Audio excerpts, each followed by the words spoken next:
So hello' friends, আজি মই আপোনালোকক দেখুৱাম আপুনি আধাৰ কাৰ্ড কেনেকৈ। আধাৰ কাৰ্ডটো ভিডিঅ'টো বহুত পুৰণা হৈ গ'ল, কিন্তু ইউটিউবত বহুত আছে এনেকুৱা ভিডিঅ' আৰু এনেও পুৰণা হৈ গ'ল, সকলোৱে জানে চাগৈ। কিন্তু তথাপি মই আজি ষ্টেপ বাই ষ্টেপ একদম প্ৰিণ্টাৰৰ পৰা আদি কৰি সকলোবোৰ একে দেখুৱাম মই কেনেকৈ কৰে।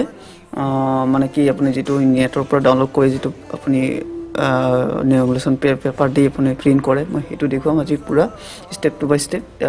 চাই থাকিব ভিডিঅ'টো। তো ঠিক আছে, ব'লক আৰম্ভ কৰোঁ। চ' প্ৰথমতে এখন আধাৰ কাৰ্ড লৈ লওঁ, ফটোশ্বপত লৈ লৈছোঁ। পাছৱৰ্ড,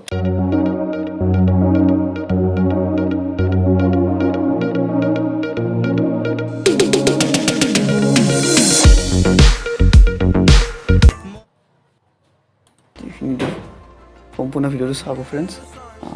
যদি অসুবিধা লাগে অলপ স্কিপ কৰি চাব লাগিলে কথা নাই। অল দি অলপ জুম কৰি ল'ব, আৰু যিটো মাউচৰ যোনটো ঘূৰণীয়া বস্তু থাকে, অল্ট আৰু সেই মাউচৰ ঘূৰণীয়া বস্তুটো জুম কৰিব পাৰে। তাৰপিছত ক্ৰপ আইকনটো ল'ব, তাৰপিছত ক্ৰপ কৰি দিওঁ এইখন। মই ইজি মেথডটো দেখুৱাই আছোঁ, একদম সহজ।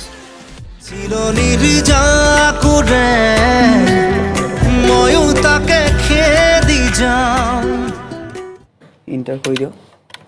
তো এই মাজত যোনটো ক'লাকৈ দাগ আঁচডাল আছে, এইডাল প্ৰথমতে আপোনালোকে গুচোৱাব লাগিব। তাৰ কাৰণে ৰেক্টেংগল এইটো চিলেক্ট কৰিব। চিলেক্ট কৰি মই মাউচৰ লেফ্ট ক্লিক দি পূৰা চিলেক্ট কৰি লওক। কৰি কিনে আপুনি কীবৰ্ডৰ কণ্ট্ৰল আৰু ডিলিটটো একেবাৰে টিপি দিয়ক, প্ৰেছ কৰি দিয়ক। এইটো ডিলিট হৈ গ'ল। তাৰপিছত যোনটো ৰঙা দেখিছে ইপিনে খালী হৈ গৈছে মাজত, কাৰণ এইডালো কাটি গৈছে। এইটো এনেকৈ চাইডে ধৰি দিয়ক, টানি দিয়ক। এইটো চিলেক্ট কৰি ৰাখিব, ৰেক্টেংগল এইটোৱে, এই অপশ্যনটো চিলেক্ট ৰাখিব। ৰখাৰ পিছত আপোনালোকে কণ্ট্ৰল আৰু কণ্ট্ৰল টি একেলগে ক্লিক কৰক। তাৰপিছত কীবৰ্ডৰ চিফ্টটো ধৰি লেফ্ট ক্লিকটো মাউচৰ পৰা এনেকৈ টানি দিয়ক, এইটো এই সম্পূৰ্ণটো মিলি যাব। তাৰপিছত ৰাইটটো ক্লিক কৰি দিয়ক। তাৰপিছত কণ্ট্ৰল এডি চিলেক্ট কৰক, গোটেই ফটো আইডিখন চিলেক্ট কৰাৰ পিছত অল দবাই এই ফটোটো চিলেক্ট কৰি দিয়ক অকল।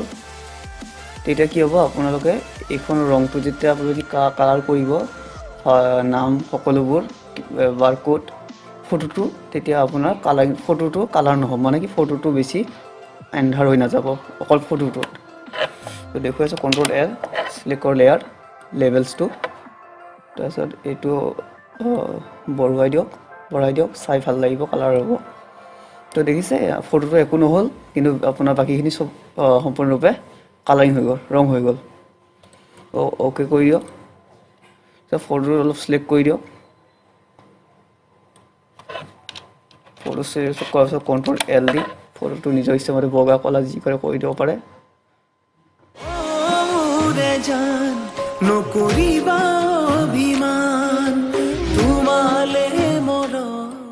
হৈ গ'ল।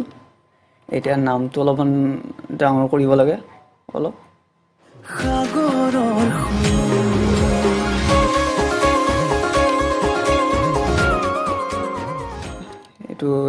এইটো চিলেক্ট কৰাৰ পিছত আপোনালোকে যোনটো আপোনাৰ মুভ টুল আছে, ক্লিক কৰক, শ্বিফ্ট ধৰক আৰু মাউচৰ লেফ্ট দি ক্লিক দি অলপ টানি দিয়ক, বাছ।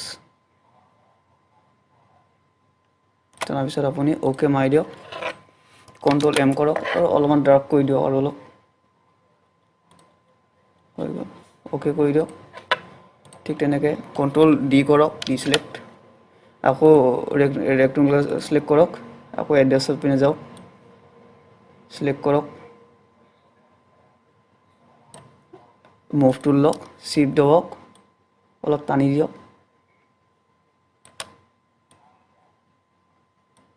তাৰপিছত অ'কে কৰক।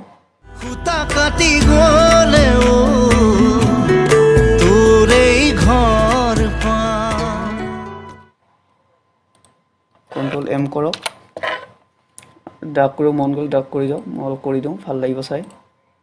হৈ গ'ল। ডি কৰক, আৰু বৰ্তমান ইয়াতে একো নাই কৰিবলগীয়া, পৰৱৰ্তী সময়ত লাগিলে পিছত কৰি ল'ম। তাৰপিছত কণ্ট্ৰল এ কৰক, এডিটত যাওক, ষ্টকত যাওক, 2x থাকক, 2px থাকক মানে, আৰু কালাৰ ব্লেক থাকিব, অ'কে কৰক আৰু চেণ্টাৰ কৰি দিব পাৰে, আউটছাইড কৰক, ইনচাইড কৰক, ট্ৰিগাৰ কৰক। মই চেণ্টাৰ ৰাখি দিওঁ, হৈ গ'ল। কণ্ট্ৰল ডি ডিছলেক্ট, এইখন হৈ গ'ল। আধাৰ কাৰ্ডৰ বাবে মোৰ সকলো কাৰণে সকলো আছে, পাছপৰ্ট ফটোৰ কাৰণে বনাই থৈ দিছোঁ, RC কাৰণে বনাই থৈছোঁ, সকলো বেলেগ বেলেগ কৰা আছে। নিউ ফল্ডাৰ, আধাৰ কাৰ্ড A4 প্ৰিণ্টৰ কাৰণে বনাই থৈ দিছোঁ মই, কষ্টটো কম হৈ যায়। আধাৰ কাৰ্ডৰ যিটো আধাৰ কাৰ্ডৰ ফৰ্মেটটো মই এইটো ডিছক্ৰিপশ্যনত দি দিম, তাৰ পৰা আপুনি অতি সহজে ডাউনলোড কৰি কিনে আপুনি ফটোশ্বপত ইউজ কৰিব পাৰিব।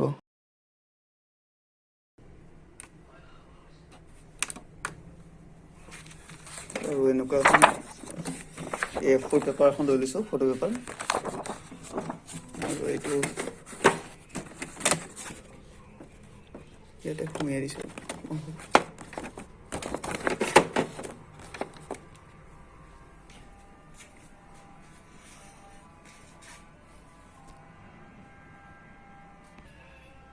চব বলক এইটো প্ৰিণ্ট কৰোঁ এতিয়া।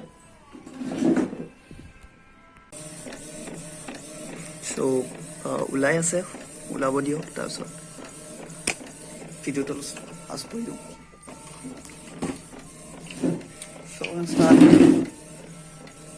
এইটো প্ৰিণ্ট হয় মানে আমি কিছুমান কাম কৰি লওঁ, যেনেকৈ নেমুলেশ্যন প্ৰিণ্টাৰটো বহাই লওঁ, আৰু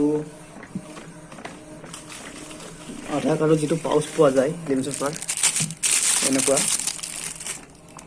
এনেকুৱা পেপাৰ, চ' এইটো থৈ দিওঁ। চ' মানে কিছুদিন আগত যিটো মই ভিডিঅ' দিছিলোঁ আধাৰ কাৰ্ড ওলোৱাটো, এইখন মই ওলাইছিলোঁ, আৰু এইখন মই নেমুলেশ্যন কৰি ধুনীয়াকৈ থৈ দিছোঁ। নেমুলেশ্যন কৰি কিনে চাব পাৰে, আশা কৰিছোঁ আপোনালোকে চাগে ওলালে, আৰু এইখন মই ওলালে। আৰু ইয়াৰ মাইক্ৰনটো 125ত থৈ দিওঁ, কাৰণ এইটো মোৰ মাইক্ৰন 170 হয়, কিন্তু মই 125 ৰাখি দিছোঁ, অলপ কম কৰি থাকক। চ' মই এতিয়া এইখিনি কাটি কিনে আপোনাক মই পিছত দেখুৱাই আছোঁ। ইয়াতে নেমুলেশ্যনত লগাই দিওঁ। চ' দেখা পাইছে ধুনীয়াকৈ নেমুলেশ্যন হৈ গ'ল। চ' ধন্যবাদ ফ্ৰেণ্ডছ, ভিডিঅ'টো চোৱাৰ বাবে ধন্যবাদ।